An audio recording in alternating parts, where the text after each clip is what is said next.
de tradition de faire un discours d'intronisation. On n'est pas là pour rigoler, je vous demanderai d'arrêter. Mademoiselle Dupéret, Monsieur Lecoq. Oui, là, il faut que j'explique à l'assistance publique, c'est eux, là, en bas. Il y a une vieille coutume qui veut qu'au théâtre, on dise mademoiselle à une comédienne tout au long de sa vie.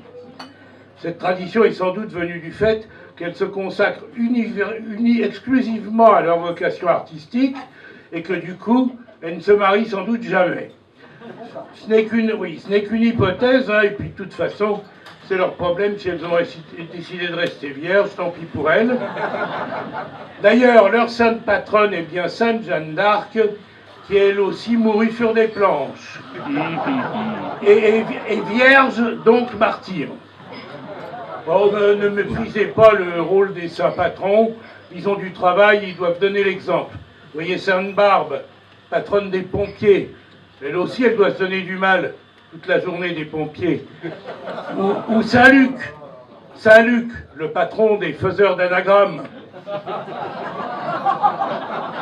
Donc, mademoiselle, monsieur, d'habitude, quand on intronise de nouveaux membres de l'Académie, on fait leur panégyrique. On rappelle leurs exploits, on les félicite, c'est ennuyeux comme la pluie, le discours n'en finit pas, et Philippe Davis me montre la pendule avec un air désespéré. Alors moi, je ne le ferai pas.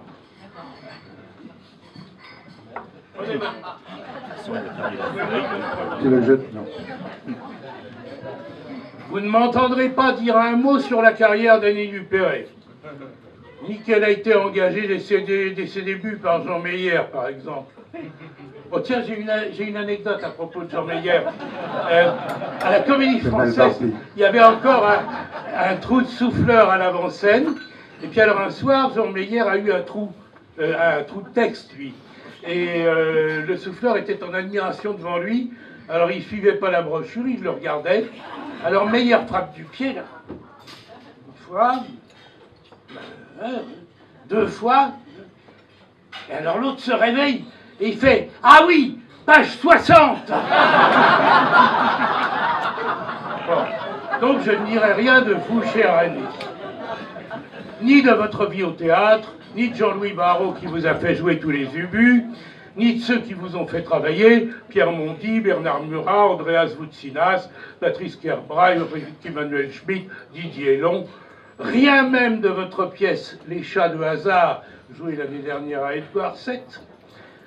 Rien non plus de Shakespeare, de Jules Renard, de Jean Anouilh ou d'Oscar Wilde. Et puis même vos 5 Molières de la meilleure comédienne, est-ce que ça mérite qu'on en parle?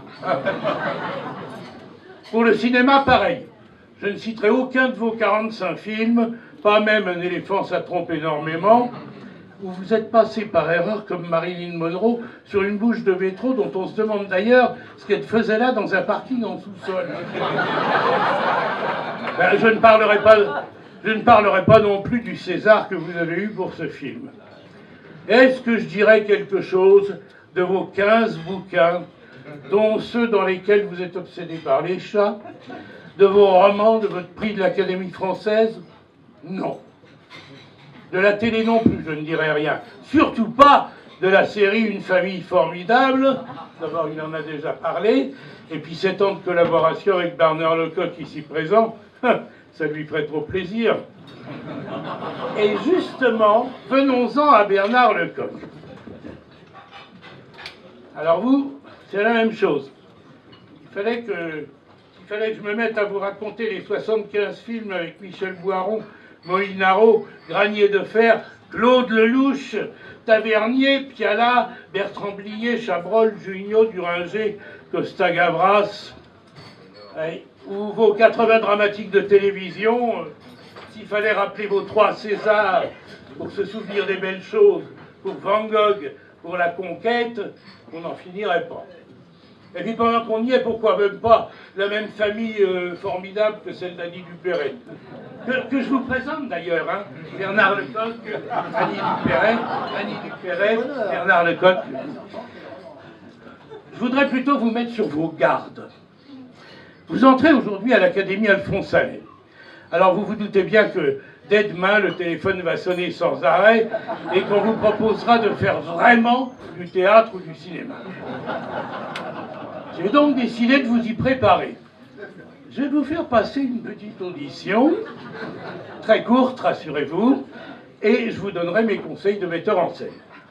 Alors, je vous ai choisi une petite scène à 2 personnages, et vous allez la jouer impromptue. Non, sans répéter, hein. Comme ça, à froid.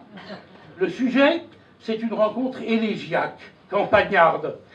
Et comme ça, je verrai si vous avez, oui ou non, un talent de composition. Alors, je lirai les didascalies, vous inquiétez pas. Je vous donne vos textes.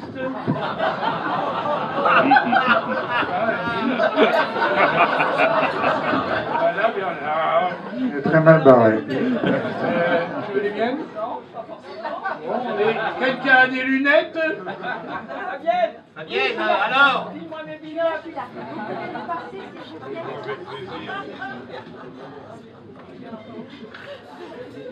Alors, je vais poser le décor, moi, pendant ce temps-là. Oui. La belle Marie est dans les champs, par une chaude après-midi d'été, en train de faire une meule de foin. Entrée de Gédéon, en costume de soldat. Gédéon, c'est à vous. Oh, créant Dieu. Qui donc c'est donc, je vois qu'il est là. Non, tu sais que la première qualité qu'on demande à un comédien, c'est la clarté de sa diction. Je n'ai pas fait le conservatoire. Reprends ça. Oh, créant Dieu. Qui donc c'est donc que je vois qu'il est là. C'est pas mal. Ça c'est petit point la belle Marie. C'est pas une petite seconde, je voudrais plus de force. Ça c'est petit point la belle Marie. Plus de J'en ai concentration. sur amoureux comme un damné. C'est mieux ça. C'est mieux, mais en même temps, il faut du sentiment. Pense à Chimène. Pense à Andromaque. Ok. On enchaîne. À toi, Marie.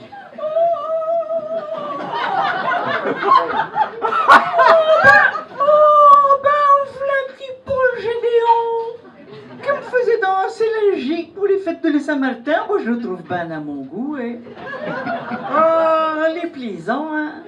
Puis pas feignant à l'ouvrage, hein.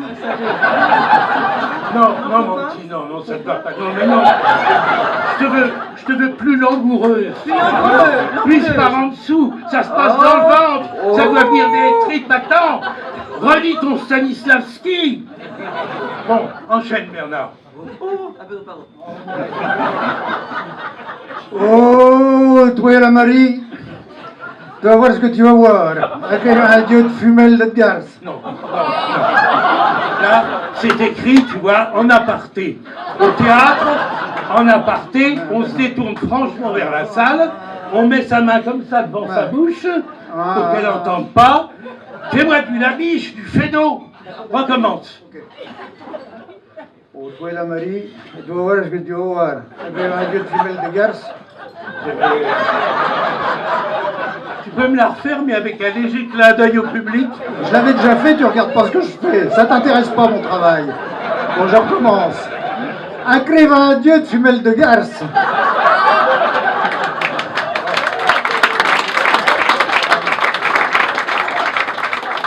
Oh, ben. Oh, ben, Gédéon. Langoureuse. Oh, Fais ben, attention, chérie. Gédéon, te voilà donc revenu de la guerre. Oui, j'en été blessé. Oh, blessé. Mon Dieu, bah où donc? Je crains le pire. Au chemin des dames. Et à la cuisse.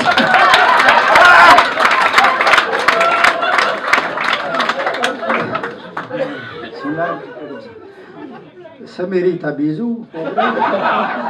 Un bisou? Et là où donc le bisou? Là où j'ai mal, pardi. Ah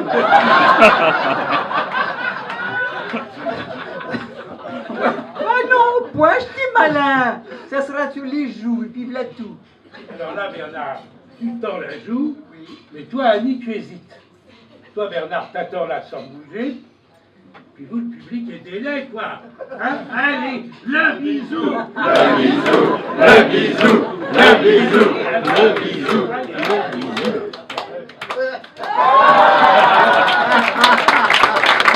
Il y a ma femme dans la salle. Ah merde. Que nous avons fait. Allez, ben, mes enfants, hein, il y a encore du travail. On a encore quelques belles années devant nous, t'inquiète pas. Enfin, pour vous encourager. Bien. Enfin, pour vous encourager, et puis quand je sens que vous êtes promis à une grande carrière, j'ai le plaisir et l'honneur de vous accueillir tous les deux au sein de votre académie.